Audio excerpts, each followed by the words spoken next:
Podcast. Ser Historia. Cadena Ser. Con Nacho Ares. Al más puro estilo Lupin, el ladrón de guante blanco de las novelas de André Leblanc, el robo ha sido profesional, sin violencia y muy rápido. En apenas 7 minutos, 2 hombres vestidos con chalecos de obra subieron ayudados de un montacargas por el lado del museo pegado al río Sena, que está en obras para su ampliación. Rompieron la ventana con una radial y entraron a la sala Apolo, que alberga la colección de joyas de Napoleón y la emperatriz.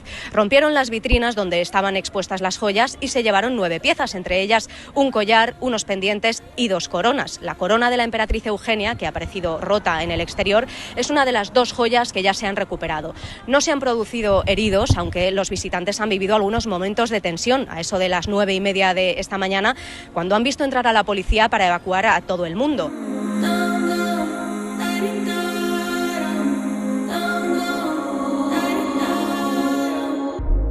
Es una noticia que ha dado la vuelta al mundo.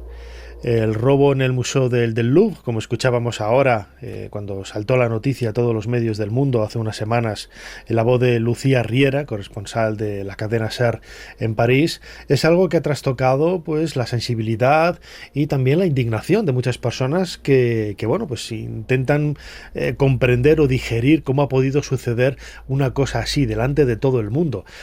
Yo, como voy a explicar luego, intentaré hacerlo junto con Jesús Callejo en el cronovisor. Bueno, pues robar es muy sencillo y quizás nos rasgamos las vestiduras. Es cierto que se podría haber hecho algo más, pero si alguien quiere conseguir algo, al final definitivamente lo que sucede es que te pilla en un momento de descuido y lo puedes hacer. Pero el robo del Museo del Louvre, con esas joyas de época napoleónica, no es el único. Ha habido otros a lo largo de la historia, quizás en las últimas décadas, el más importante de todos en el Museo de Boston, el Museo Isabel Stewart Gardner, en donde un montón de obras todavía siguen desaparecidas y ha quedado el marco vacío en la pared como recuerdo de esa trágica noche del año 1990. Vamos a hacer un repaso de muchos de esos robos a lo largo de la historia. Lo haremos en el cronovisor junto con Jesús Callejo y será uno de los muchos temas en los que intentaremos hacer un poquito más de historia.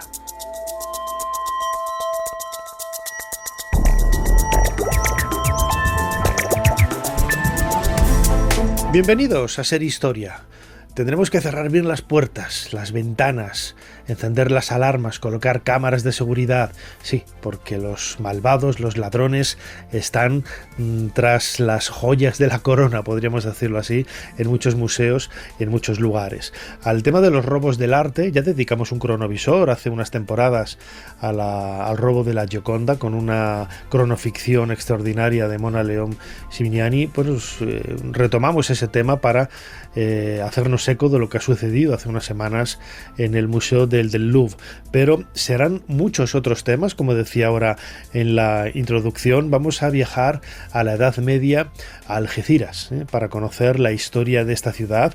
En la sección de Historia de las Palabras hablaremos de prestigio, ahora que precisamente con ese robo de piezas algunos creen que lo que se ha querido dañar es el prestigio de Francia, y acabaremos haciendo una introducción en la religión griega. Son temas muy variados, muy de actualidad y que siempre, como siempre, con los que intentamos hacer un poquito más de historia. Soy Nacho Ares y les doy de nuevo la bienvenida a Ser Historia. Comenzamos.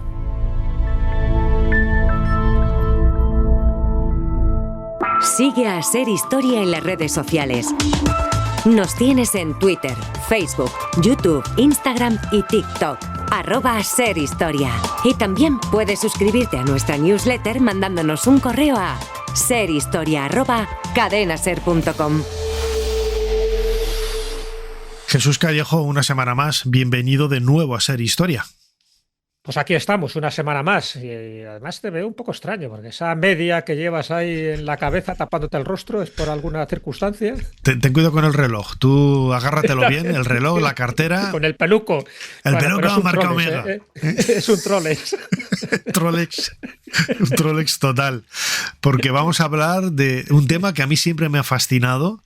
Es un tema muy desagradable, ¿no? Desde el punto de vista humanístico, por así decirlo, pero muy interesante desde el punto de vista de todo lo que rodea a los grandes robos del arte, ¿no? Ya hace años dedicamos un cronovisor precisamente al robo de la Gioconda, con una cronoficción, con una dramatización, la vamos a recordar en las redes sociales, pero escuchábamos al principio del programa todo el revuelo, ¿no?, que se ha montado alrededor del robo de estas coronas tan importantes, de estas joyas de época napoleónica en el Museo del Louvre en París, que todavía sigue coleando y que, bueno, es la punta del iceberg de una historia de robos de arte que es tan antigua casi como el propio ser humano.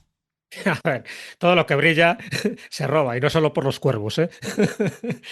Yo creo que lo que ha puesto sobre el tapete este robo del Louvre del 19 de octubre de este año, del 2025, pues es eso, es un tema candente donde, cuidado, muchas de estas obras, en este caso, fíjate, una de las cosas que han robado es la corona de Eugenia de Montijo, además con referencias a España directamente, la que fue esposa de Napoleón III.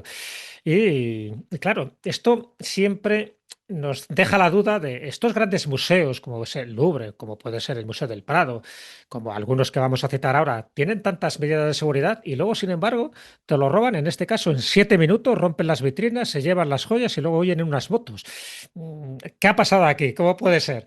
Claro, es que no es el único caso, porque el Louvre, bueno, llama mucho la atención porque se considera que es uno de los museos no solo más emblemáticos, sino más seguros del mundo. Solo tienes que ver la Gioconda y, bueno, la tienes que ver de lejos y casi con un catalejo, ¿no? Porque está blindada, con miles de medidas de protección, vamos, no te puedes acercar y las fotos que haces, pues totalmente casi veladas con los cristales antibalas que hay por medio.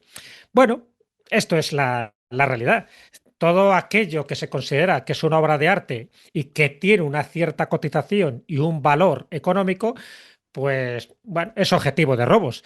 Y eso ha ocurrido a lo largo de la historia y, por supuesto, en el siglo XIX y siglo XX, posiblemente sean los más llamativos, son los que más nos inducen a pensar que las precauciones a veces no son las más debidas o las más necesarias. De hecho, fíjate que en España se cometen unos 200 robos de obras de arte al año, muchas de ellas en iglesias, no tanto en museos. De hecho, la Interpol tiene catalogados más de 52.000 piezas de arte que han desaparecido o han sido robadas en el mundo, y de esas 723 pertenecen al patrimonio español. Es que estamos hablando de muchísimas obras. De hecho, a día de hoy todavía hay unas 4.500 obras de arte sustraídas o desaparecidas en España, 4.500 obras. Es verdad que estamos hablando muchas veces de pequeña entidad, estatuas religiosas, relicarios y reliquias, pero bueno, muchas iglesias precisamente han sufrido esas consecuencias y, sobre todo, pues a finales del siglo XIX y principios del XX, donde las medidas de seguridad pues eran escasas o mínimas. Pero es que a día de hoy se siguen produciendo. Algunas no tienen repercusión mediática, como pasa con el Louvre. Pero bueno, yo creo que sí es importante poner el dedo en la llaga en este cronovisor para darnos cuenta de que, cuidado, que hay algunas obras que han sido robadas y a día de hoy todavía no han aparecido. Fíjate, estabas comentando la cantidad de piezas robadas que hay seguidas por Interpol. Bueno, pues creo que lo hemos comentado en otras ocasiones. Siempre hay un ranking de malas artes, ¿no? De dinero negro o dinero oscuro, ¿no?, que se mueve en el mundo. En primer lugar está el tráfico de armas. Y en segundo lugar suele estar el tráfico de drogas o el tráfico de arte. Fíjate, ese segundo puesto va cambiando porque mueve muchísimo dinero, y es una forma de blanquear también el dinero conseguido a través de las drogas o del tráfico de armas, y es lo que hace que sea una burbuja enorme y pues muchas piezas estén de forma ilegal y hayan sido obtenidas de forma ilícita por medio del saqueo de yacimientos arqueológicos o de robos en museos, como acabamos acabamos de vivir, ¿no?, en estas últimas semanas con lo que ha sucedido en el Museo del Louvre. Jesús Callejo, crononauta, tenemos delante de nosotros el teclado de nuestro cronovisor. ¿Cuál es la fecha que nos propones en esta semana? La fecha es el 12 de febrero de 1994.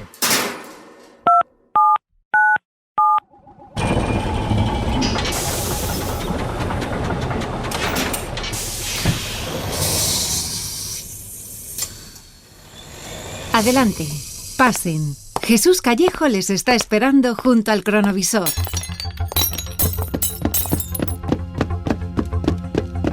Jesús, espero que no nos confundan con el ladrón. No creo. Nos hemos quitado las gafas negras por si acaso y parecemos personas honradas. ¿Dónde estamos? En el estamos? Museo Nacional de Oslo, en Noruega, ¿vale? Y precisamente este día es el día de la inauguración de los Juegos Olímpicos de Invierno de Lillehammer, que está a unos 135 kilómetros de Oslo. ¿Por qué este día y por qué estos ladrones han aprovechado para robar varias obras de arte? Entre ellas, como no, El Grito. Una de las versiones del Grito. Sabes que Munch hizo 4 versiones, pues esta es la segunda versión en 1893. ¿Por qué? Porque las medidas de seguridad y sobre todo mucha policía se ha ido a los Juegos Olímpicos de Invierno. Y Oslo, y en concreto este museo, pues bueno, no tiene las medidas que tendría en otras fechas del año. Y bueno, como los ladrones son listos, pues han dicho, pues venga, vamos allí. Buena parte de la atención mediática y policial está centrada fuera de Oslo y el museo tiene un sistema de seguridad muy modesto, cámaras muy básicas, en fin, cerraduras simples y sin guardias armados las 24 horas. Así que, como ves, el escenario perfecto para que a las 6:30 de la mañana 2 hombres estén trepando por la escalera, ahí le estamos viendo, lo bueno que tiene este cronovisor, suben hasta la ventana del museo, la rompen y entran. ¿Y qué es lo que hacen? Cortar el cable de acero, coger la pintura, en este caso El Grito, el que hemos hablado, la retiran del marco y huyen. Y dejan en la pared un mensaje muy divertido. 1000 gracias por la pobre seguridad. Todo esto en menos de un minuto, 50 segundos. Bueno, todo esto menos el cartel o la frase que tardarían un poco más. Pero lo que es el robo en 50 segundos. En fin, todo esto es lo que hizo pensar que, coño, ¿qué ha pasado? Aquí algo ha fallado. Evidentemente, claro que fallaron muchísimas cosas. Meses después es cuando los ladrones intentan negociar con el gobierno noruego, piden un rescate de $1 millón y ahí es cuando se empiezan a ver ya determinadas pistas, ¿no? Porque en el trato se utilizó como parte de la operación encubierta de la policía de Noruega una serie de trampas en las que poco a poco pues fue cayendo el ladrón. Y el ladrón, que al final se tardó 3 meses en recuperar la obra, ¿no? El famoso Grito de Munch. Por cierto, a Munch hay que dedicarle una vez un cronovisor. Un cronovisor, claro que sí, es una figura extraordinaria, hecho, sí. El por qué pintó El Grito, en fin, las circunstancias, por qué hizo 4 versiones, por qué estaba eternamente enfermo y por qué estuvo durante 8 meses en un hospital psiquiátrico. Pero bueno, ahí lo dejamos, lo de Munch, que a nivel psicológico da mucho juego, ¿no?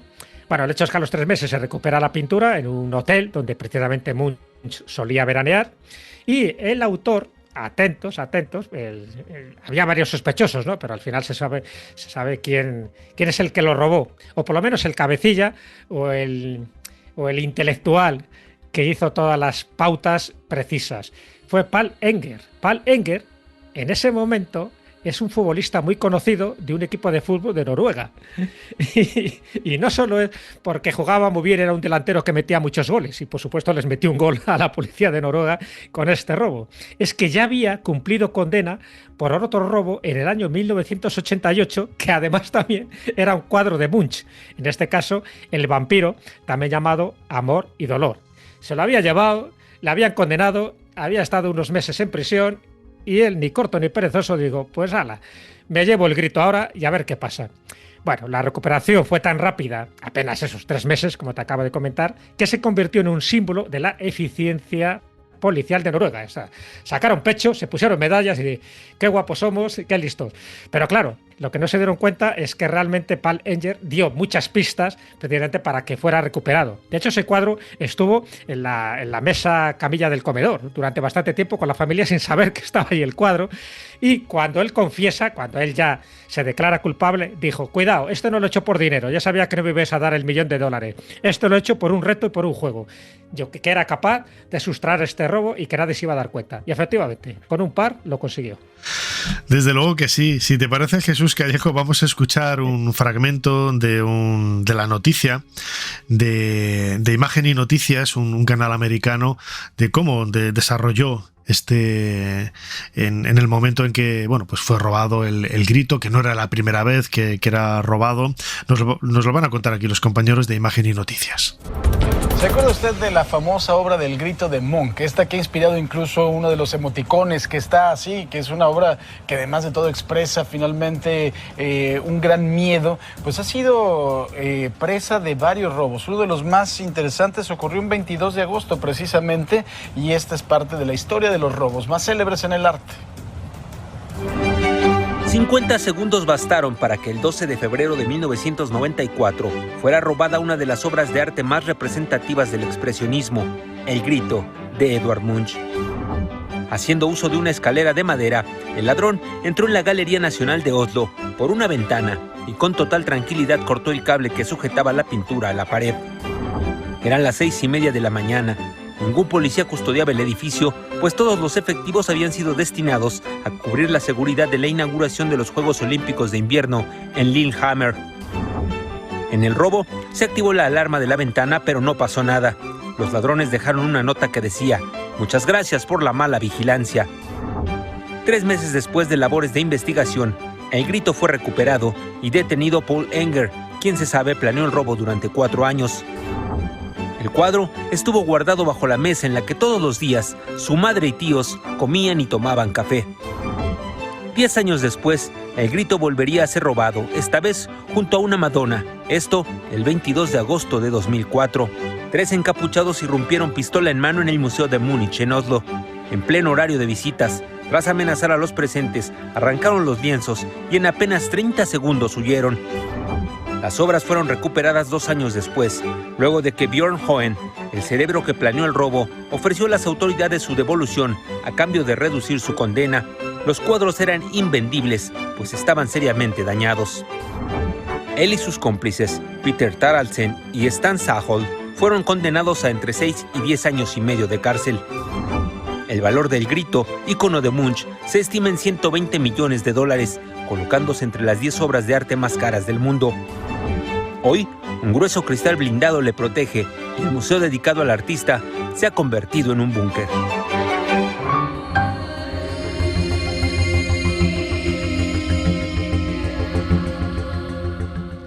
Al final, Jesús, te das cuenta de que el robar, yo lo he pensado muchas veces, es fácil, no hay más que echarle cara, porque los sistemas de seguridad, pues son los que son. A nadie se le ocurre, pero hay algún tonto que se le ocurre y agarra el cuadro y se lo lleva, ¿no? Porque normalmente, fíjate, yo las 2 únicas veces, yo soy muy de fotografiar cosas en museos, es parte de mi trabajo, las 2 veces que yo he hecho saltar las alarmas de cuadros, no ha sido en grandes museos del mundo. En absoluto. Fue en el Museo de Historia del Arte de Viena, haciendo una foto de unos cuadros del siglo XVI relacionados con Felipe II, la princesa de Éboli y tal. Pues me acerqué un poquito, clic, porque quiero hacer un detalle. Un poquito no, demasiado seguro. Demasiado, sí. Pasaste el cordón rojo. La última vez, hace unas semanas, que me llamaste tú luego para felicitarme por la antena de oro en un lugar donde menos te lo esperas, en el Museo de ABBA en Estocolmo. Pues la primera Mamma mía. La primera sala del museo tiene algunos de los vestidos de ABBA, deben de valer muchísimo dinero, y aunque tienen una catenaria, un cordoncito para separarlos, yo me acerqué un poquito para hacer la fotografía del cartel y saltó la alarma también, y dije, ostras, pues sí que se las traen aquí con el Museo de ABBA, que está todo súper, hiper, mega controlado.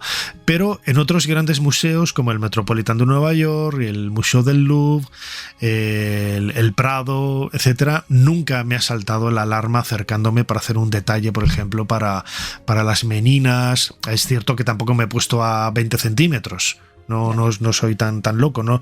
Lo he hecho siempre desde una distancia prudente, pero esa misma distancia prudente es la que ha hecho que en otros sitios haya saltado la alarma. Por eso digo que en muchas ocasiones las medidas no son las que son, porque juegan con el hecho de que tú no conoces si hay o no medidas, y al final, bueno, pues te arriesgas, lo agarras, te lo metes y te lo llevas y nadie se ha dado cuenta. Además, en muchos de los robos que se producen en museos, en muchos, suele haber intervención interna. Es decir, casi siempre está implicado alguien de ese museo, que puede ser un conserje, que puede ser pues eso, un empleado, un secretario, un auxiliar, el que sea, que conoce perfectamente las medidas de seguridad interna y es el que da las claves precisas, a cambio, me imagino, de una cierta remuneración para que el ladrón externamente pues pueda robar. Y solo el 15% de los robos es el que al final llega a una resolución, o por lo menos se resuelven de forma favorable. Eso es un poco también importante tenerlo en cuenta, porque al hilo de lo que tú estabas comentando, Nacho, te pongo un ejemplo, que es el del Palacio Real de Madrid. De allí desaparecieron obras de pequeño formato en el año 1989, ¿vale?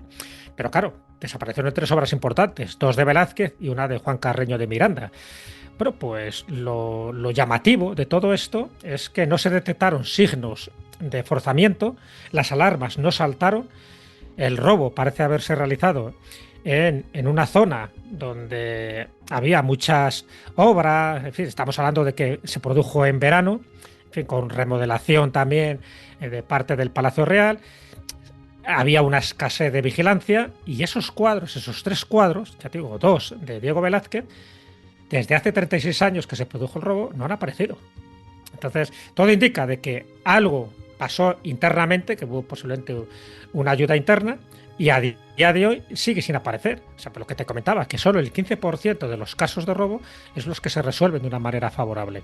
Bueno, llamativo, ¿no? Pero efectivamente así es. Y ojo, no es el único lugar en España donde se ha producido un robo. También en el Museo del Prado hubo el famoso robo del Tesoro de Delfín en 1918, o sea, casi en aquella época donde se robó la Mona Lisa.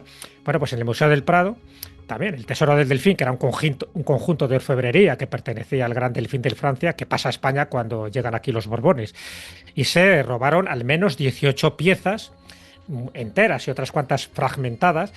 Y parece lo mismo, ¿no? Que hubo un conocimiento interno y que hubo una ayuda desde el interior del Museo del Prado. Aquello quedó como una anécdota, estamos hablando de 1918, donde las medidas evidentemente eran distintas a las que hay ahora.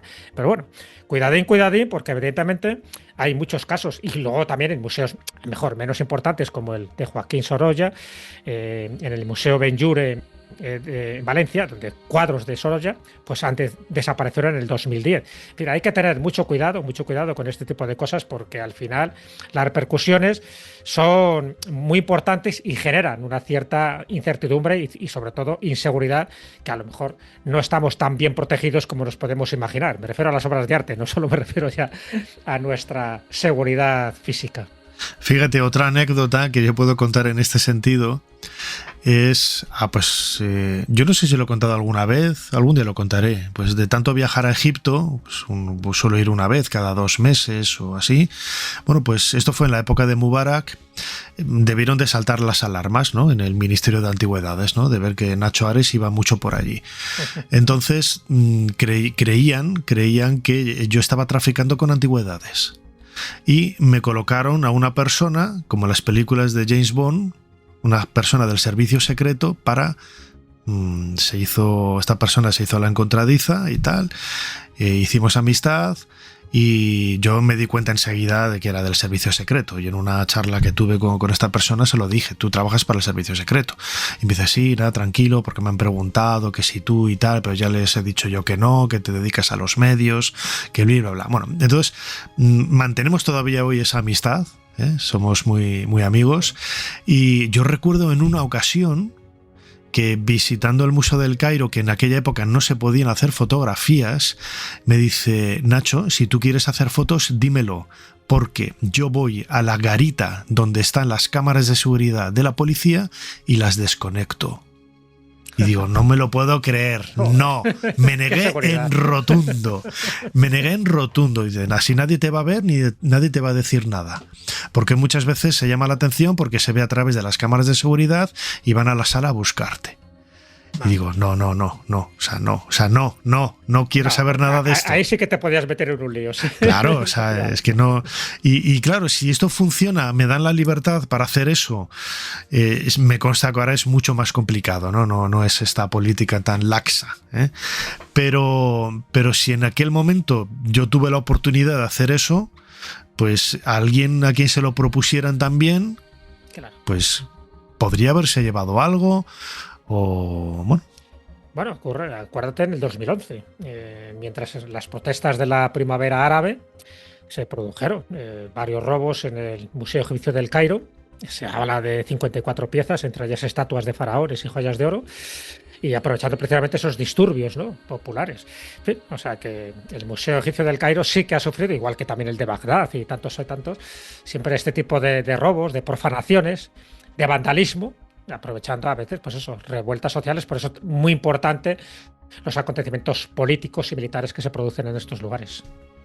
Si te parece, Jesús, vamos a escuchar un fragmento, porque yo creo que es uno de los robos más atípicos y al mismo tiempo más impactantes y más dolientes que hay en las últimas décadas.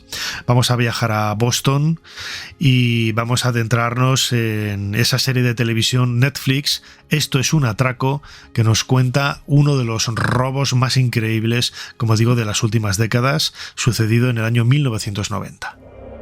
El Museo Isabella Stewart Gardner era un caramelo para los ladrones de arte.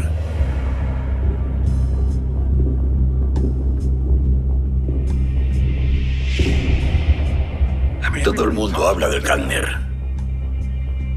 Es así. Fue el mayor robo de obras de arte de la historia. Millones de dólares en obras de arte desaparecieron. Alguien tenía que saber algo. Todos los periodistas de la ciudad acabamos cubriendo la noticia del robo. Preguntábamos a nuestras fuentes, ¿qué ha pasado? ¿Qué ha pasado? Y nadie parecía saberlo. Ocurrió en 1990, el día de San Patricio. A saber cuántas juergas plagadas de borrachos habría en toda la ciudad. Era el mejor momento para cometer un delito. Con este caso, que sin duda es el gran misterio sin resolver de Boston, además del mayor robo de obras de arte del mundo, cada cual tiene su teoría. Puede que los responsables ya estén muertos, o tal vez algunos de los involucrados sigan vivos. Cuando pienso en el museo Isabella Stewart Gardner, en el dramatismo y el empeño por recuperar los cuadros y en esa obsesión por lo que pasó, no puedo dejar de hablar de ello porque me resulta fascinante y porque yo estuve allí. Fui testigo.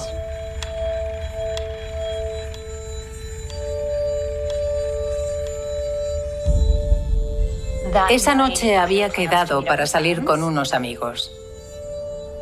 La calle Palace Road estaba tranquila. Estaba todo muy oscuro, iluminado solo por esa luz ámbar de las farolas. Estábamos delante del edificio y le dije a mi amigo Justin, oye, llévame a caballito. Salté a su espalda y empezamos a ir calle abajo. Íbamos haciendo el tonto. Nos habíamos tomado un par de cervezas y me fijé en un coche que tenía las luces de posición encendidas. Cuando nos acercamos, vi que había gente dentro. 2 hombres en los asientos delanteros. No veía bien con el reflejo de una farola, pero distinguí el hombro de un uniforme de la policía de Boston. Llevan una especie de distintivo con forma de novela.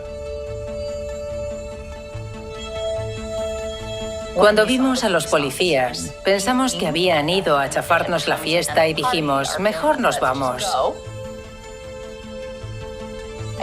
Recuerdo que el coche estaba aparcado justo al lado del museo Isabella Stewart Gardner. Supongo que no recordaría esa noche, si no fuera por lo que ocurrió después.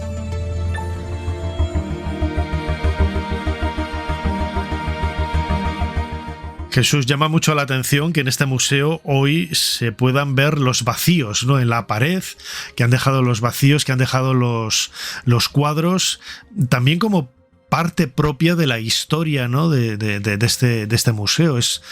Iba a decir bonito, pero es triste porque 35 años después todos estos cuadros, La Tempestad, etc., están todos desaparecidos. Siguen desaparecidos, por eso ese marco, bueno, yo creo que como una especie de protesta silenciosa de que cuidado, que todavía siguen, pues eso, en paradero desconocido y que todo ello está valorado en más de 500 millones de dólares. Lo curioso es que no se llevaron el cuadro más valioso. Y mira que lo que se llevaron es todo muy valioso, ¿no? Los de Vermeer, Rembrandt, pero no se llevaron el cuadro más valioso porque era muy grande, medía más de 2 metros. Estoy hablando del Rapto de Europa de Tiziano. O sea, gracias al tamaño se evitó, ¿no? Y a día de hoy todavía se sigue especulando. El hecho de que se hiciera el Día de San Patricio se pensaba que a lo mejor era por parte de la mafia irlandesa o que el IRA tuvo algo que ver. Últimamente se ha especulado que puede haber sido la mafia corsa, pero bueno, sea como fuere, pues a día de hoy nada. Ahora, la recompensa es muy golosa, ¿eh? El que recupere estos cuadros, estas 13 piezas, las recompensas son de 10 millones de dólares, que no está nada mal. Pero claro, hay muchos muertos en el camino. Parece que muchos de los que lo robaron han muerto precisamente por la mafia, porque alguno quiso hablar más de la cuenta. Hay toda una conspiración, como estos tesoros de piratas, donde están teñidos de sangre. Pues este también tiene una cierta maldición. Así que el que los encuentren, que cuidadín, porque si la mafia está por medio, a lo mejor no cobra los 10 millones de dólares. Claro, fíjate, es que estamos hablando se calcula, ¿no?, que eran más de 400 millones de euros lo que valían las obras, sí. Pero no eran cuadros cualquiera, eran cuadros de Rembrandt, de Degas, de Vermeer, de Manet. Sucedió en esta galería Isabella Stewart Gardner de Boston, y lo llamativo es que algunos de los cuadros tenían un tamaño considerable, o sea que no eran cuadros de pequeño tamaño que te los puedes meter debajo de la chaqueta y sales sin que nadie te vea, ¿no?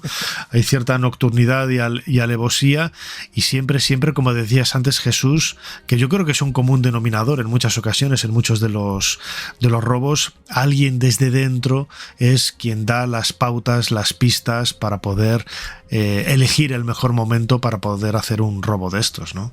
Sin ninguna duda. He tenido un poco la curiosidad de saber cuál es el cuadro, por ejemplo, más robado de la historia, porque me llama mucho la atención. Y ya sabes que el libro Guinness de los récords pues es la mejor referencia. Tiene estas fricadas, ¿no? Claro. Y lo he mirado y me he dado cuenta que hay dos. Hubo uno que se llevaba la palma hasta hace poquito, que era un cuadro, es un retrato que se titula Jacob de Guyen, el tercero, de Rembrandt, ¿no? Que está en la galería de Dulvis de Londres. Y se robó en 4 ocasiones, en el 66, en el 73, en el 81 y en el 83, ¿no? Se convertía en una de las pinturas más robadas de la historia moderna. Pero no, al final hay otro cuadro que le gana. Y me refiero al Niño Jesús del Prado, un cuadro de Guido Reni, un pintor del siglo XVII, que se ha robado más de 15 veces en la iglesia de San Gerardo en Nápoles.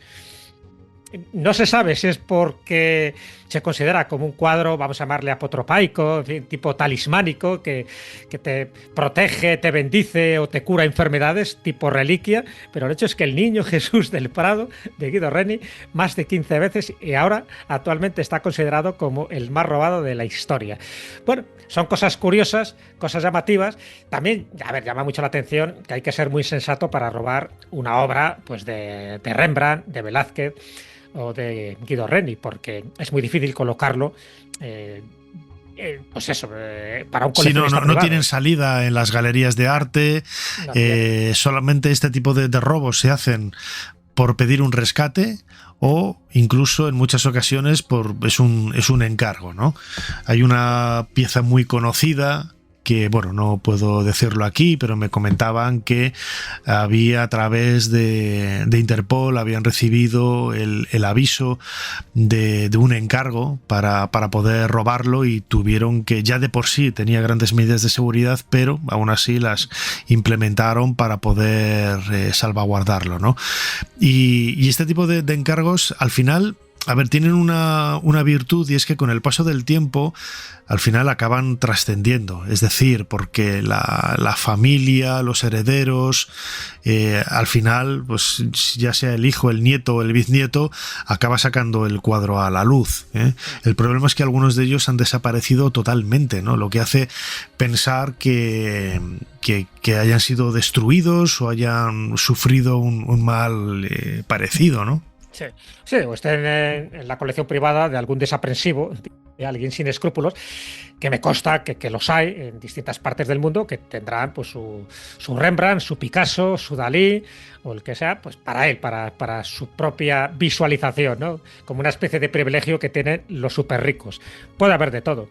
Pero bueno, me llamó mucho la atención, ya que estamos hablando también de casos actuales, un falso robo. Te recuerdo que fue un cuadro de Picasso, La naturaleza muerta con guitarra, que está valorado en 600.000 euros, ni más ni menos. Bueno, pues fue destinado, te estoy hablando del 3 de octubre del 2025, o sea, hace nada, fue destinado a una exposición de la Fundación Caja Granada, en Granada, en esta ciudad andaluza. Se recoge en Madrid el día 3 de octubre, junto con otras 56 obras, y los transportistas, cuando llegan a Granada, empiezan a desambalar, fíjate, las medidas de seguridad, y tú lo conoces bien, que eres comisario de muchas de estas exposiciones donde las medidas de seguridad son extremas y además con unos seguros supermillonarios. Bueno, pues cuando llega a Granada y lo desembalan, pues falta una, que es este cuadro de Picasso, Naturaleza muerta con guitarra. ¿Qué ha sido? Pues se pensó, lo primero que piensa, pues alguien lo ha robado, alguien lo ha sustraído del furgón antes o después, cuando salió de Madrid. Pues no, sencillamente se olvidó en el portal del edificio de la avenida Pío XII de Madrid, que fue recogido por una vecina que lo vio allí y dice, bueno, pues esto me lo llevo para casa, de alguien será. Y todo ha sido, pues efectivamente una chapuza, un descuido logístico se llama, que duró 22 días, pues el desconcierto de qué ha pasado con este cuadro. O sea, a nadie se le puede ocurrir que eso al final quedó olvidado, ni más ni menos que en un portal de un edificio de Madrid. Bueno, hay veces que también ocurren este tipo de cosas. No hay robos por medio, pero en fin, un poco más despistes, de profesionalidad, ¿no? Sí. Tampoco vendría mal. Claro, fíjate, yo en algunas de las exposiciones en las que he trabajado como comisario he vivido eso de...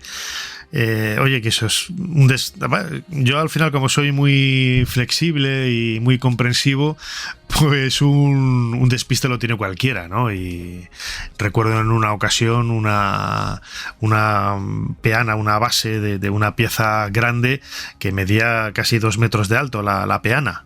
Entonces dices, ¿cómo se os ha podido olvidar esto con lo grande que es? Pues bueno, el olvido no era tanto que no estuviera ahí, sino que no se lo había puesto la pegatina, la acreditativa, para decir que tenía que ir con el resto de piezas, ¿no? Pero bueno, hay de todo. Es raro también, pero bueno, es relativamente común que este tipo de cosas puedan suceder con este final feliz. Y bueno, de ello queríamos un poco hablar en este cronovisor, ¿no? Esos robos en la historia del arte tan apasionantes, tan desde el punto de vista de la criminalística, a mí me encantan, y también desde el punto de vista de las humanidades, ¿no? De esas anécdotas a veces que viven las obras de arte en su historia. Jesús Callejo, crononauta, como siempre, muchísimas gracias una vez más por habernos ayudado a hacer un poquito más de historia. Pues un placer, como siempre, y aquí nos veremos la próxima semana.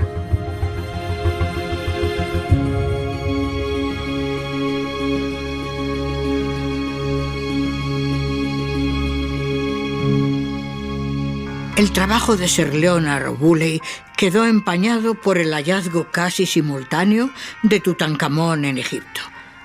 Sin embargo, Leonard supo transmitir como nadie su entusiasmo por la arqueología.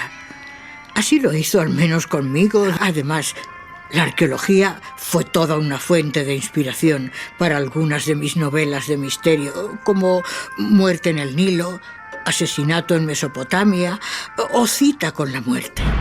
Ser Historia con Nacho Ares. Todo lo que quisiste saber de la historia, la madrugada del sábado al domingo en la cadena SER. Entre dos mares y entre dos continentes, Algeciras tiene una situación geográfica excepcional y a ella le debe lo que hoy es. Algeciras tiene más de 100.000 habitantes y es la ciudad más populosa de la zona denominada Campo de Gibraltar, formada por varios importantes municipios que comparten economía e historia, paisaje y paisanaje. En esta zona se sitúan las míticas columnas de Hércules, y los hallazgos arqueológicos hablan de presencia humana al menos desde el Paleolítico inferior. Fenicios, griegos, cartagineses, romanos y árabes. Todos fueron residentes de larga duración y todos dejaron su impronta genética. La palabra Algeciras procede de la palabra árabe Al-Jazirar al-Hadra, que significa la isla verde. En el siglo XIV pasó a ser cristiana para ser nuevamente conquistada por los musulmanes. Ante la imposibilidad de conservarla, fue totalmente destruida y no se reconstruyó hasta el siglo XVIII a causa de la pérdida de Gibraltar.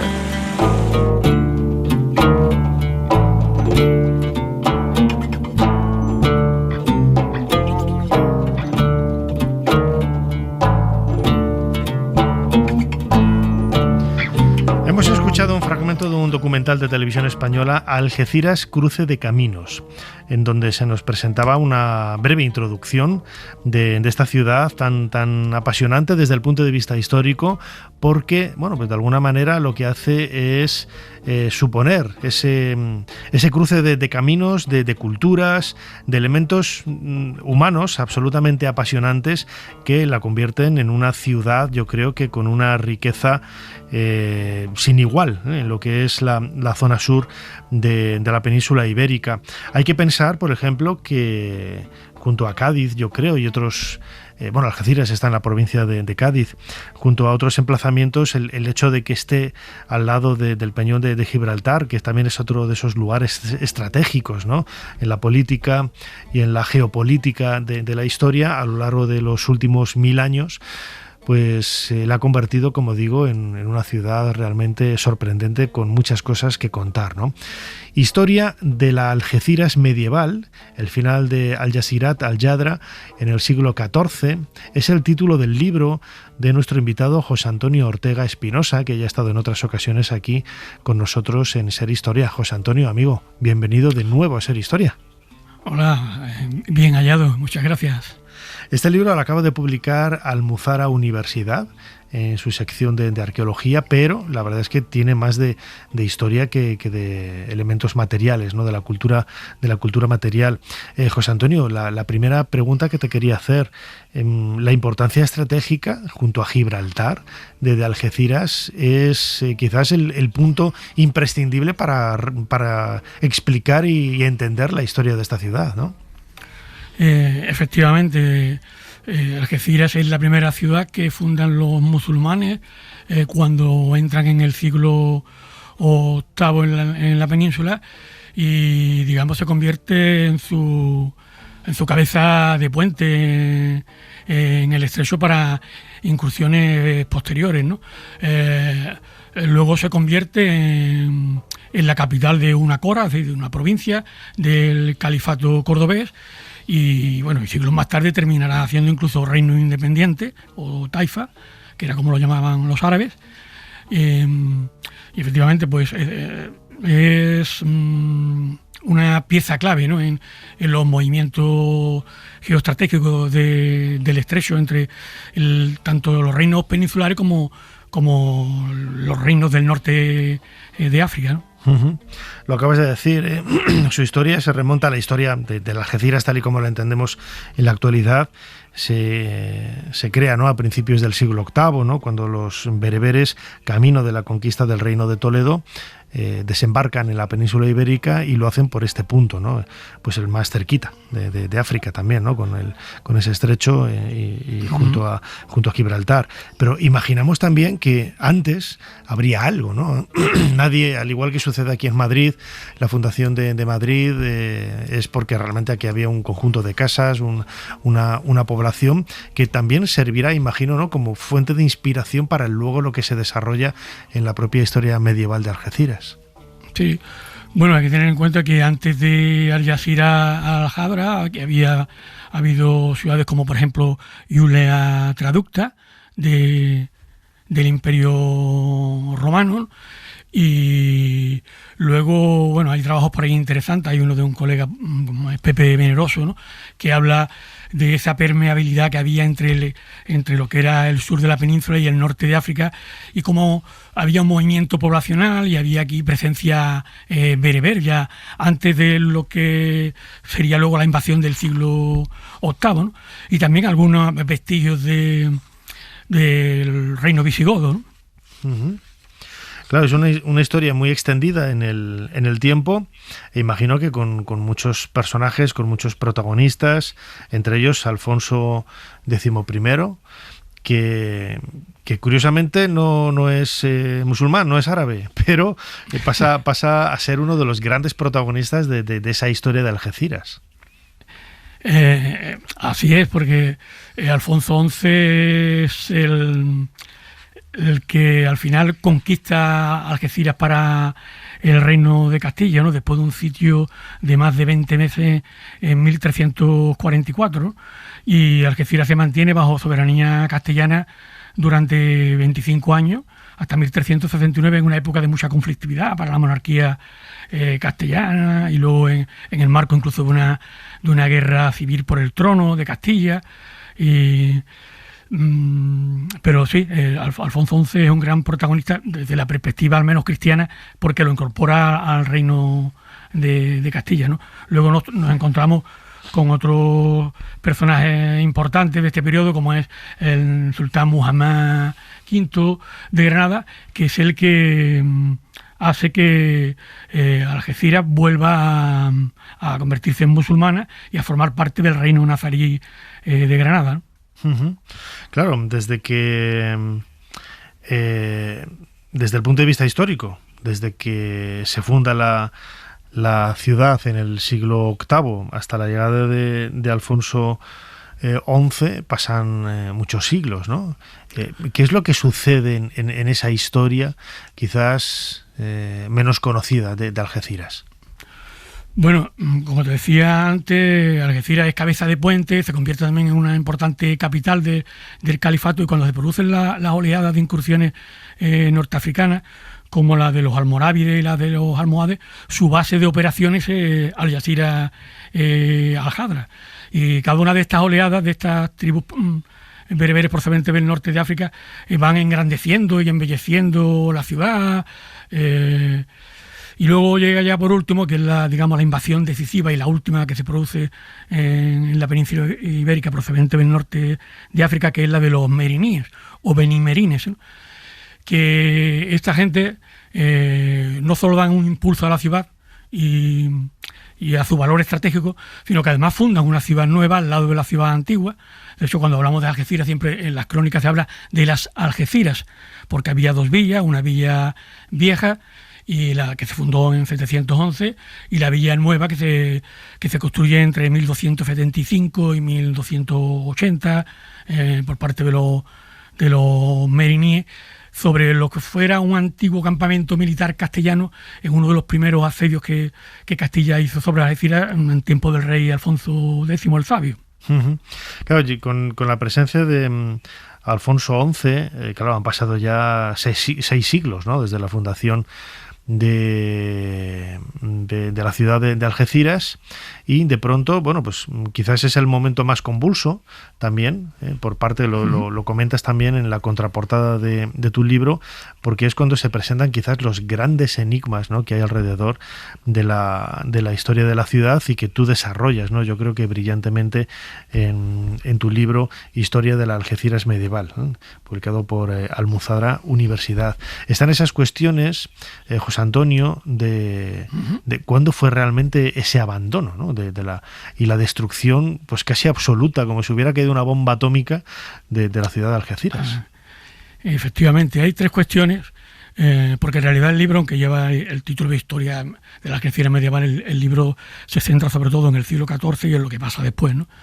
Hay tres cuestiones, que una es la datación del abandono y la destrucción de Algeciras, un tema que nunca ha quedado claro, porque la crónica de López de Ayala sobre el reinado de Alfonso XI pues se limita a decir Algeciras fue recuperada por los nazaríes en 1369 y arrasada y destruida, lo cual no es cierto, porque no se hace en 1369.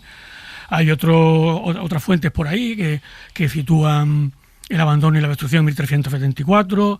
Hay un historiador que propone también, basándose en fuentes, 1375, pero digamos que la fecha más en la que había más acuerdo por los pocos historiadores que se han ocupado del tema era la de 1379, pero sin fundamentarla, ¿no? Entonces lo que nosotros hacemos en el libro es, además de concretar esa fecha y delimitar una franja que establecemos entre diciembre de 1379 y septiembre de 1380, lo argumentamos basándonos en fuentes y también en la intitulación de los propios reyes nazaríes sobre el dominio o la soberanía de Algeciras.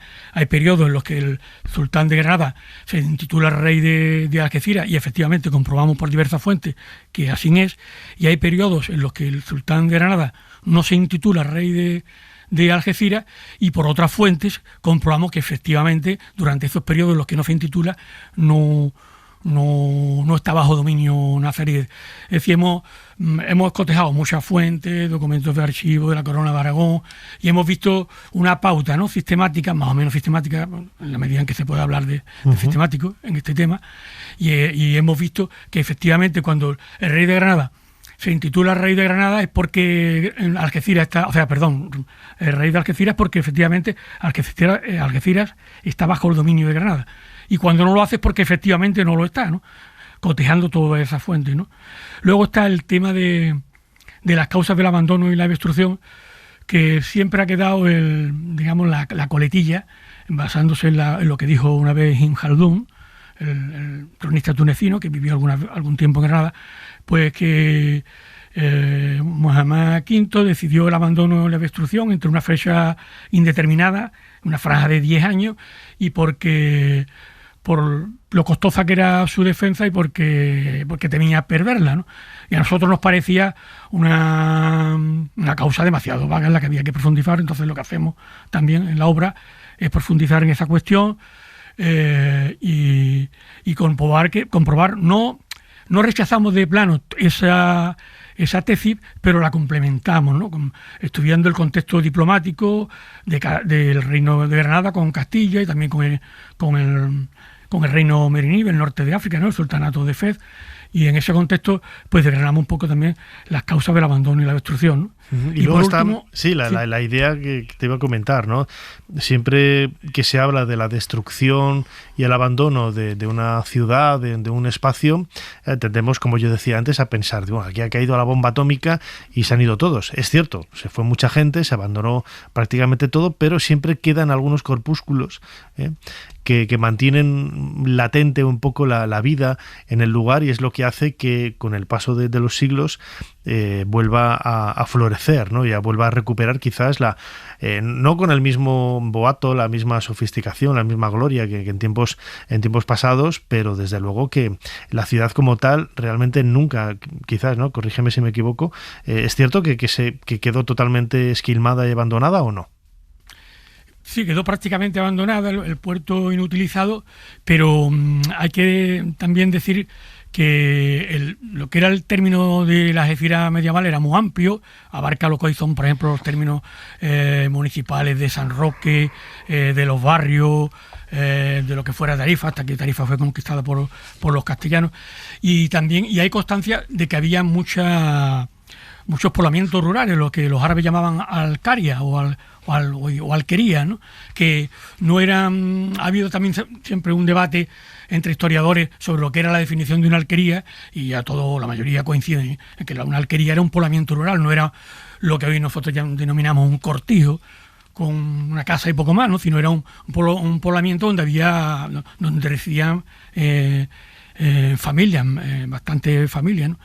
Y entonces, sí, efectivamente, lo que era la urbe, pues fue arrasada y destruida, pero había poblamientos rurales y nosotros consideramos que muchos de esos poblamientos rurales existieron, sobrevivieron en el tiempo, porque inmediatamente después del abandono y la destrucción de Algeciras, lo que es su término, pasa a ser controlado por los concejos de Tarifa, sobre todo de Jerez, que ejercía prácticamente la capitalidad en lo que era entonces la diócesis castellano-algecireña, y también otros municipios como por ejemplo Medina Sidonia, ¿no? Y esos municipios explotan el territorio y cabe pensar, y además hay indicios, que donde está la explotación del territorio también tiene que haber población rural. No tiene sentido que en pleno siglo XIV, finales del siglo XIV, pues gente de Jerez viniera todos los días al término de Algeciras a explotarlo y por la noche se fuera, ¿no? Con los medios de locomoción que tenían entonces, ¿no? Un poco absurdo, sí. Entonces, hay indicios, ¿no? En el libro se desarrollan, hay también documentos que nos permiten pensar que no es cierto eso que siempre se ha tenido y que se ha dado por sentado, ¿no? De que el territorio quedó yermo y prácticamente ya hasta finales del siglo XVII, sobre todo el siglo XVIII, tras la caída de Gibraltar, esto fue repoblado.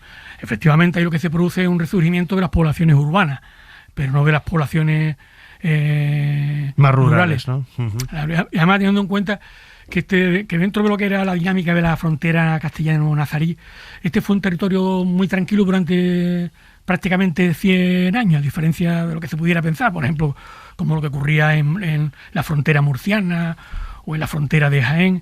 Fue en la frontera occidental del Reino de Granada durante bastante tiempo, desde el último cuarto del siglo XIV y la primera mitad del siglo XV, fue un territorio tranquilo donde no se registran apenas incidencias, al menos no hay constancia documental ni cronística de ello, y que eso debió permitir, pues, el desarrollo de poblamientos rurales, ¿no? Y luego está también, hay por ahí, siempre también se había vendido que en 1264, cuando se produjo la expulsión de los mudéjares de la península, pero que también es un hecho discutido porque en realidad no hay constancia documental de que esa expulsión se produjera. Que es verdad que cuando avanzaba el dominio castellano, avanzaba lo que se ha venido a llamar reconquista, bueno, que yo lo discuto, pero yo hablo de conquista. Cuando se produce el avance de la conquista castellana sobre el sur de la península, es verdad que obviamente pues, hay población que se desplaza, hay población que se refugia en el reino de Granada, pero y se ha hablado de la expulsión de los mudéjares, pero no hay ninguna constancia documental que diga que eso ocurrió realmente, más allá de que cabe pensarlo. Es algo que se ha contado, pero que en realidad no es cierto con exactitud, ¿no? Uh-huh. Son muchos los enigmas que quedan todavía vivos en relación a esta historia medieval de la ciudad de Algeciras. Algunos de ellos se intentan desvelar y resolver en este libro que tenemos sobre la mesa de Ser Historia. Historia de la Algeciras medieval, el final de Al-Jazirat, Al-Jadra, en el siglo XIV. José Antonio Ortega Espinosa es su autor y quien nos ha estado acompañando en los últimos minutos de aquí en Ser Historia en la cadena SER. El libro está publicado por Almuzara Universidad. José Antonio, como siempre, muchísimas gracias una vez más por habernos ayudado a hacer un poquito más de historia. Gracias a ti, Nacho, y encantado de saludarte de nuevo.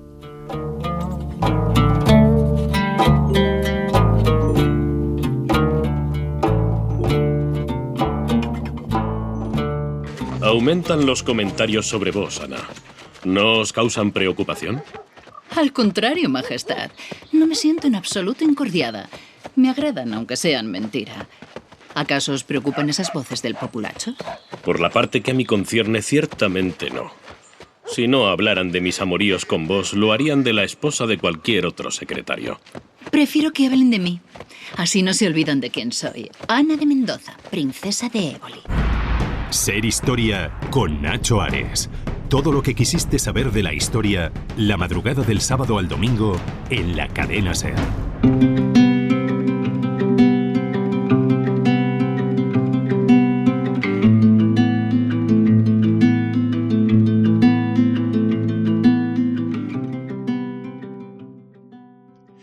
Continuamos en Ser Historia, en nuestro mundo del pasado, y qué mejor manera que, como hacemos cada pocas semanas, adentrarnos a redescubrirlo a través del lenguaje.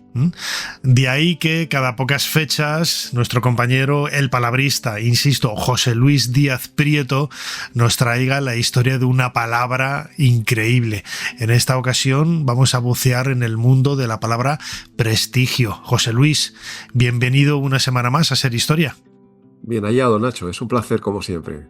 Para hablar de esta palabra tenemos que profundizar, ¿no?, en el francés, el latín, lógicamente, y tenemos que viajar no muy atrás en el tiempo, al siglo XIX.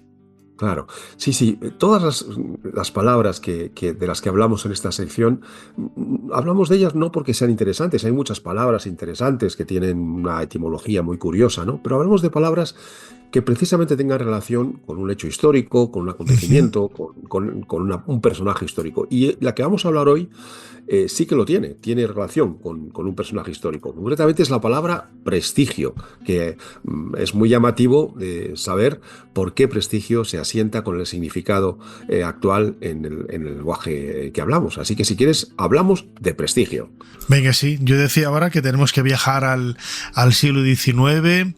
El prestigio pues es algo que evoca bondad, no bondad, un elemento positivo, calidad. ¿No? De calidad, ¿no? Sí. Calidad. Yo viajaría, no sé si tenemos a mano el cronovisor, pero yo viajaría incluso primero un poco antes, ¿no? Porque la palabra prestigio ya la encontramos en San Isidoro de Sevilla. Bueno, no sé si debo decir de León, porque también de los dos. Era bueno, ambidiestro.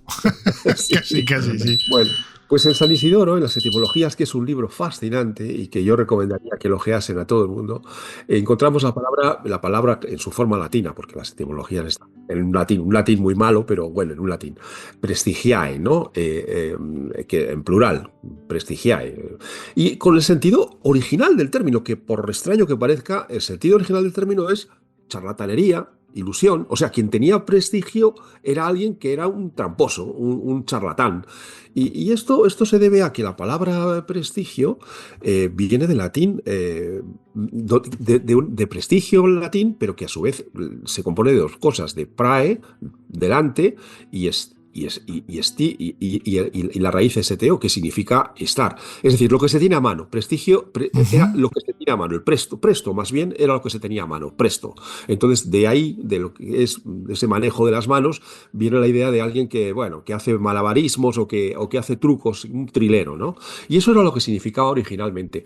También encontramos luego, más adelante, ya en el siglo XVI, en Bartolomé de las Casas, ya sabemos, el clérigo, el monje que habló de los problemas en América, ¿no? Los problemas de la conquista, pues también nos dice que prestigio tiene un sentido como engaño que los demonios hacen.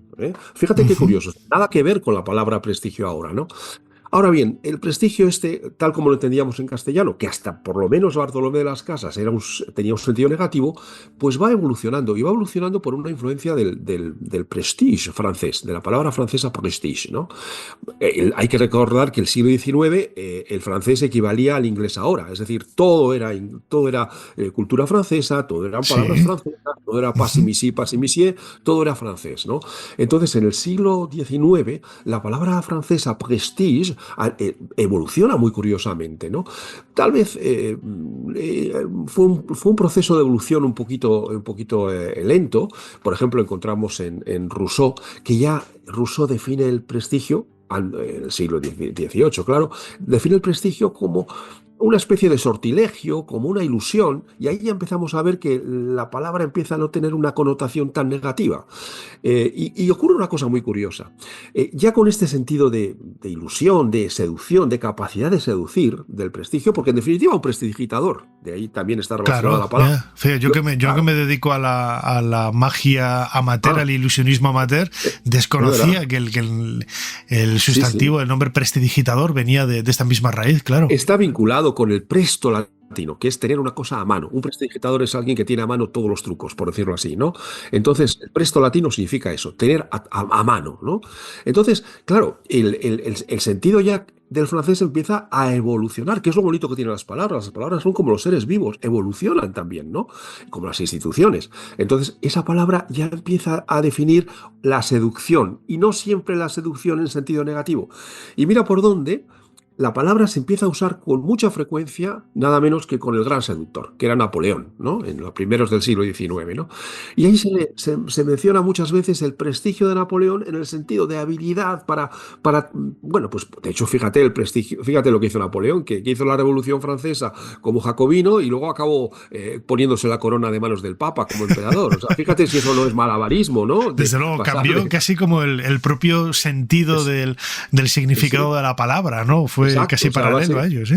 A base de seducir. Entonces, como al gran corso, y esto te aseguro que está totalmente evidenciado, no hay ninguna duda sobre esto, se le empezó a definir como el hombre prestigioso por antonomasia, pues el sentido arraigó en un sentido positivo, porque Napoleón era admirado por los franceses, tenía prestigio, y el prestigio empezó a recibir influencia de lo que Napoleón significaba. Y esa palabra prestigio ya en Francia adquirió un sentido netamente positivo después de Napoleón. Y de ahí pasó a influir en el prestigio español, que en Bartolomé de las Casas era un prestigio negativo. Pero la influencia francesa del prestigio hizo que se consolidase este significado que es completamente distinto, ¿no? Y esto es una cosa muy curiosa, ¿no? Como una palabra puede no cambiar de sentido, sino ir al opuesto, al sentido completamente opuesto, ¿no? Del engaño al honor, a la gloria, a la calidad humana o técnica, ¿no? Y es llamativo, ¿no? Lo comentabas al principio antes, la capacidad que tienen las palabras. El propio lenguaje es una entidad viva y se va adaptando a los tiempos, se va adaptando a los momentos, a las personas, a las circunstancias históricas. En este caso, ¿no? Napoleón como pues el gran general, ¿no? Que consiguió conquistar casi toda Europa, totalmente, y es lo que hace propio y da un nuevo sentido casi a las palabras, ¿no? Si tú fíjate cómo Napoleón sedujo a la familia real española a que le transmitiesen la corona sin más allí en Bayona, ¿no? Y luego le sedujo para decir, bueno, no me la quedo yo, se la paso a mi hermano. Eso era un gran seductor, indudablemente. Era un hombre, un prestidigitador de la política y por lo tanto un hombre prestigioso, ¿no? En fin, yo creo que las palabras, lo bonito que tiene la historia, y el programa es un programa, Ser Historia es un programa de historia, es que la historia es una creadora de palabras, da a luz palabras, o por lo menos va cambiando el sentido de las palabras. Y entonces, si conseguimos encontrar palabras que nos hablen de historia, pues miel sobre hojuelas. Tenemos información interesante sobre palabras que a su vez nos llevan, que yo creo que es lo que hay que hacer, nos llevan a conocer, como tú dices, un poquito más de historia, ¿no? Desde luego que sí, eso es un poco lo que buscamos cada pocas semanas aquí en esta sección contigo, José Luis Díaz Prieto, palabrista, nuestro palabrista particular. José Luis, como siempre, muchísimas gracias una vez más por habernos ayudado a hacer un poquito más de historia. Pues encantado de ayudar. Hasta pronto.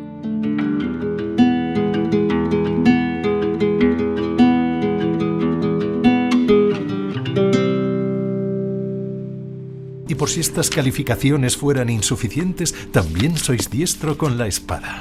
Demasiado, quizás, a juzgar por ciertas reyertas que habéis protagonizado en tabernas y otros antros. En resumen, sois un erudito con ínfulas violentas, exactamente la persona que precisamos. ¿Que precisa quién? Si me está permitido preguntar. Mi propia familia, los Walsingham, y por supuesto su majestad, la reina de Inglaterra. Ser Historia con Nacho Ares.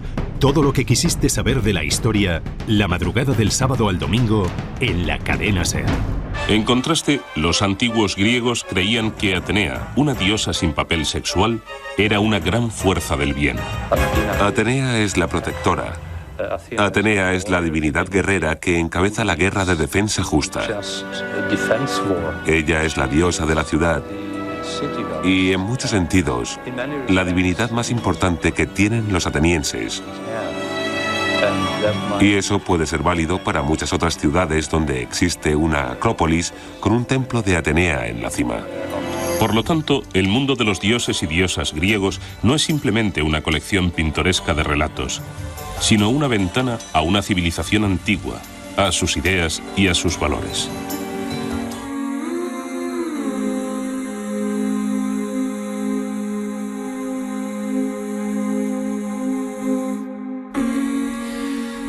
Escuchábamos un fragmento de un documental de televisión de Canal Historia, Los dioses de la mitología griega.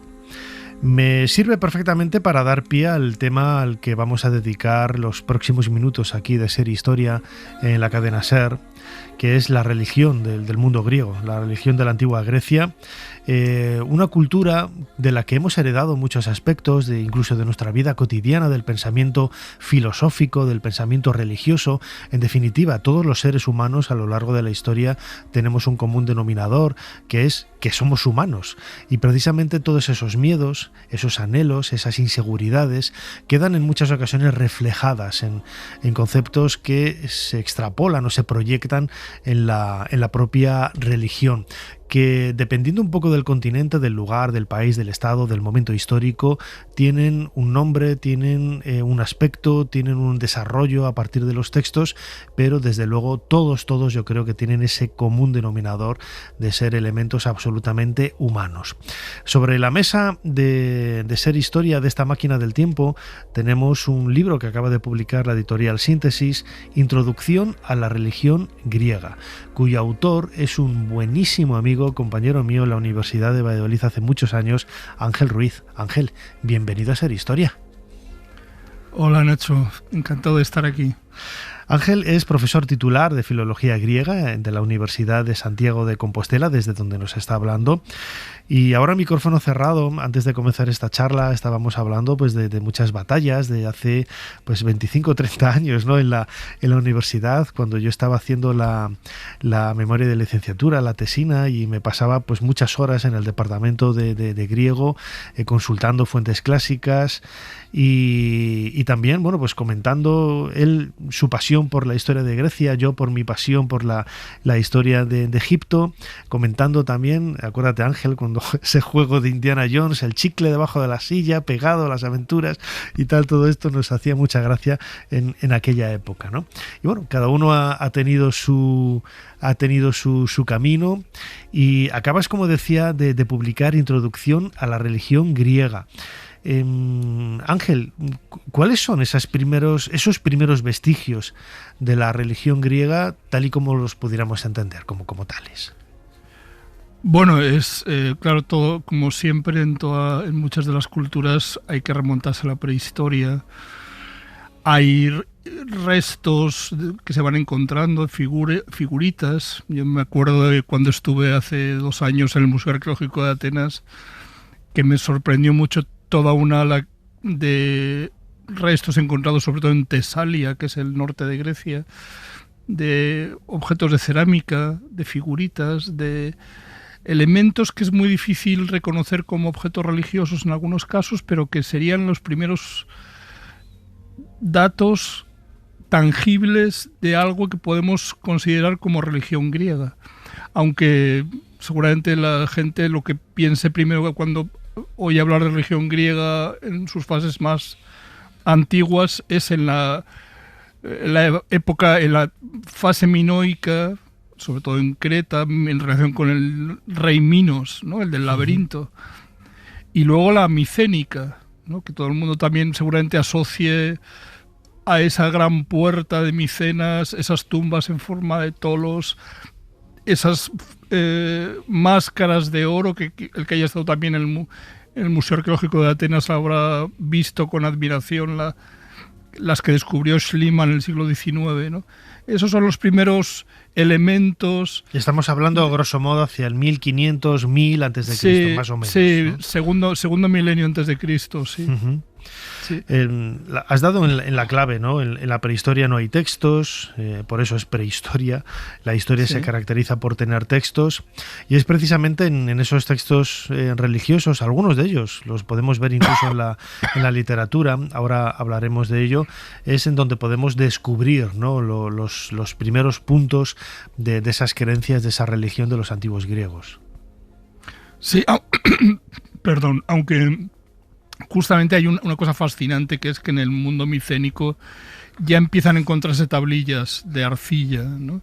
Con signos, que es la llamada escritura lineal B, y es una escritura silábica en la que cuando se descifró, que fue en el 1952, por ahí, de dos ingleses, Michael Ventris y Chadwick, descubrieron que esos signos que aparecían en las tablillas se podían reconocer como sílabas, y ahí aparecían nombres, y algunos de ellos los nombres de los dioses griegos, ¿no? Fue fascinante, se fue a descubrir que esos signos eran signos griegos, que la cultura micénica era griega de los que hablaban el griego que conocemos nosotros, y que aparecían ahí algunos dioses que conocemos en la literatura posterior. Y entonces eso fue un descubrimiento espectacular. Por ejemplo, apareció el nombre del dios Dioniso, de Baco, ¿no? Uh-huh. el dios que asociamos al vino, que siempre en la propia literatura griega es considerado como un dios percibido como extranjero, aunque nació en Tebas no la de Egipto, sino la de Grecia, la de Beocia. Y eso la propia mitología dice que nació allí, que es griego de familia, su madre se llamaba Sémele, su familia es la que funda la ciudad de Tebas.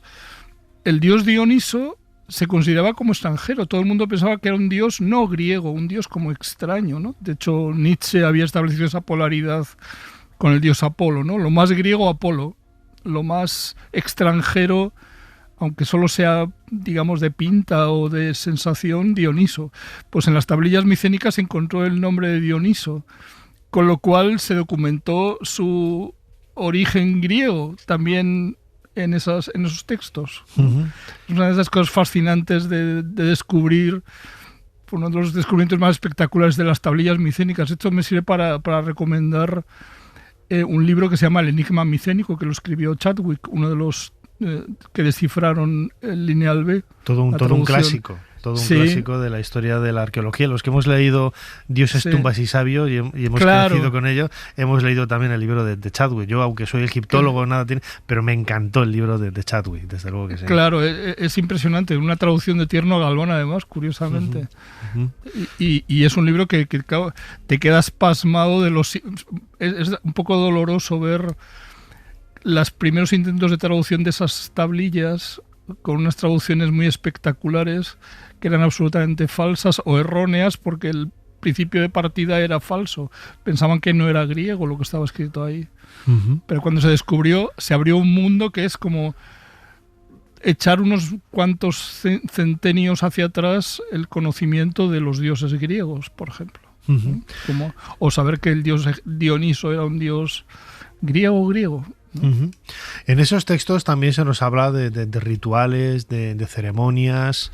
Claro, estamos acostumbrados, ¿no?, a ver los grandes templos, pensar en religión griega, pues muchos de nuestros oyentes quizás lo primero que les viene a la cabeza es el Partenón de Atenas, claro, ¿no?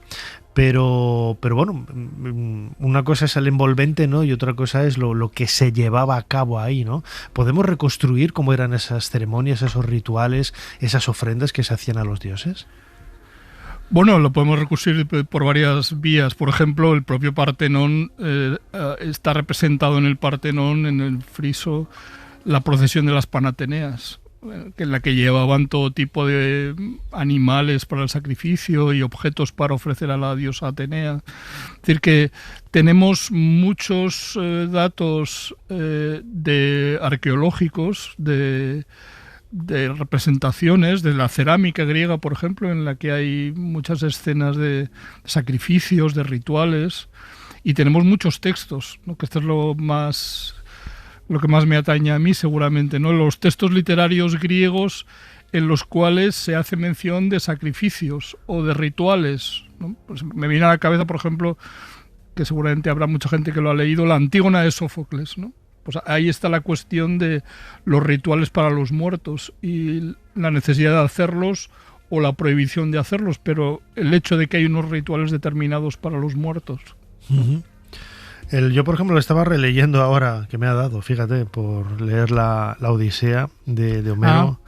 Y me acordaba de algunas cosas, otras de nada en absoluto, pero había olvidado casi ese aspecto casi de Mortadelo, ¿no? De Atenea, y disfrazándose de todo para adquirir diferentes personajes, ¿no? En la historia es como si fuera Mortadelo, ¿no? Sí, no se me ha ocurrido. en la antigua Grecia, y en este tipo de obras, tanto de la Ilíada anterior, de Homero también, o la Odisea, vemos relatadas con esos personajes. Es ficción, pero también están llevando a cabo pues esas ceremonias, esos rituales, aparecen esos dioses, lo que nos está ayudando a comprender también un poco desde el punto de vista de la literatura, que no es una fuente directa como una descripción de un acontecimiento, pero sí que como una novela histórica, ¿no? Pues cómo eran esos procesos religiosos, ¿no? Sí, yo en el libro menciono, por ejemplo, los rituales que hay en Pilo o Pilos, que es una ciudad en la que vivía Néstor, que a los que hayan leído la Ilíada y la Odisea lo recordarán como el guerrero más anciano. A él lo va a visitar el hijo de Ulises, Telémaco, y estaban haciendo un sacrificio de un montón de víctimas, de vacas, de terneros, al dios Poseidón, al dios del mar, ¿no?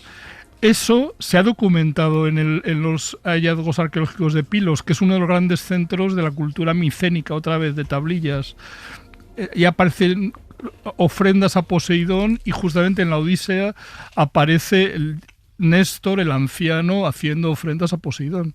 Es decir, que ahí se puede ver bien cómo la literatura puede ser una fuente histórica, aunque siempre hay que tratarla con una cierta prevención, porque, por ejemplo, el culto a la diosa Atenea que aparece ahí es excesivo, es una diosa casi única, ¿no? Está ahí omnipresente. Es una de las cosas llamativas de la Odisea frente a la Ilíada, ¿no?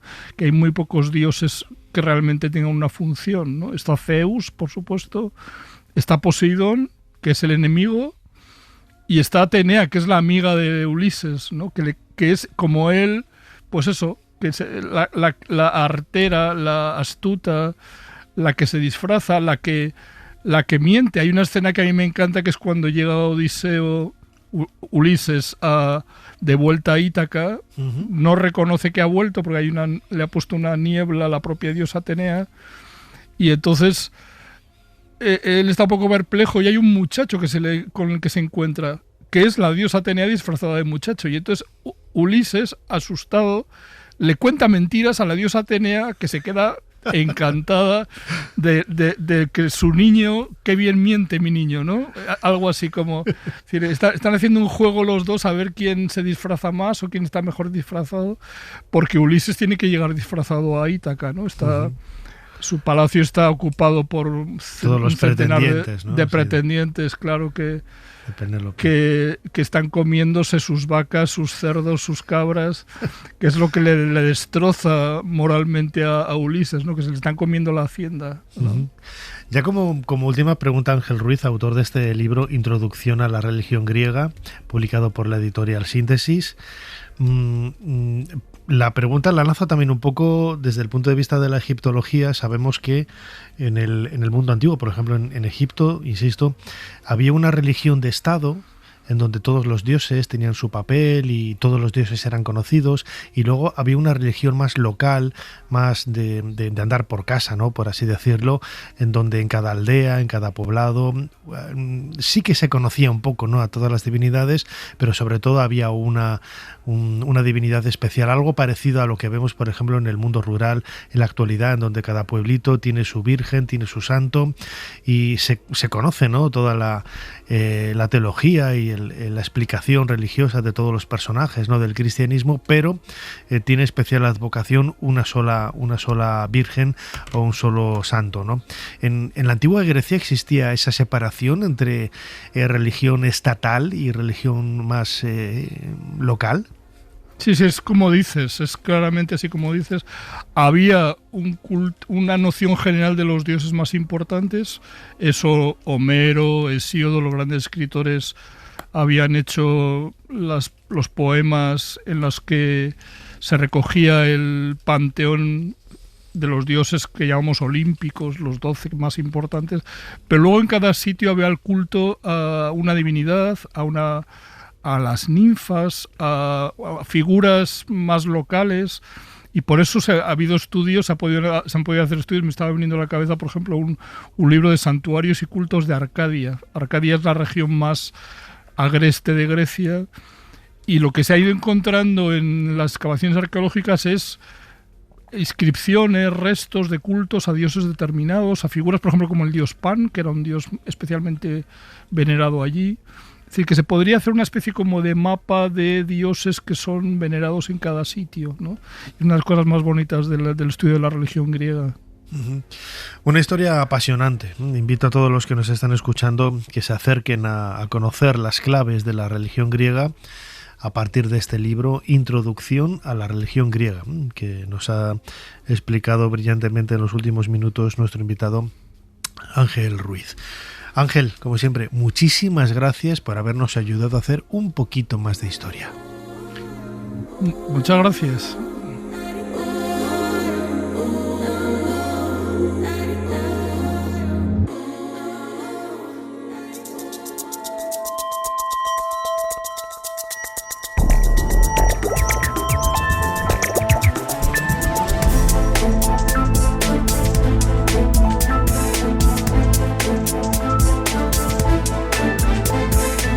Llegamos al final de este nuevo programa de Ser Historia. Muchísimas gracias a todos por estar ahí. Recordad que lo podéis escuchar completo 1 y 1000 veces a través de los podcasts, especialmente a la plataforma de Ser Podcast, pero también en otros agregadores de audio. Ahí vais a encontrar todo el histórico desde el primero, en 2009 hasta ahora, 17 temporadas ya de Ser Historia. Fermín Agustí ha estado en la producción del programa, Ana Caballero echando una mano en la producción y controlando las redes sociales, José María Sendra a los mandos de esta máquina del tiempo, y delante del micrófono vuestro humilde servidor Nacho Ares. Les dejamos con esa noche de la cultura aquí en la cadena Ser, con libros, con cine, con música, con un montón de cosas. Hasta la semana que viene. Para no perderte ningún episodio, síguenos en la aplicación o la web de la Ser, Podium Podcast o tu plataforma de audio favorita.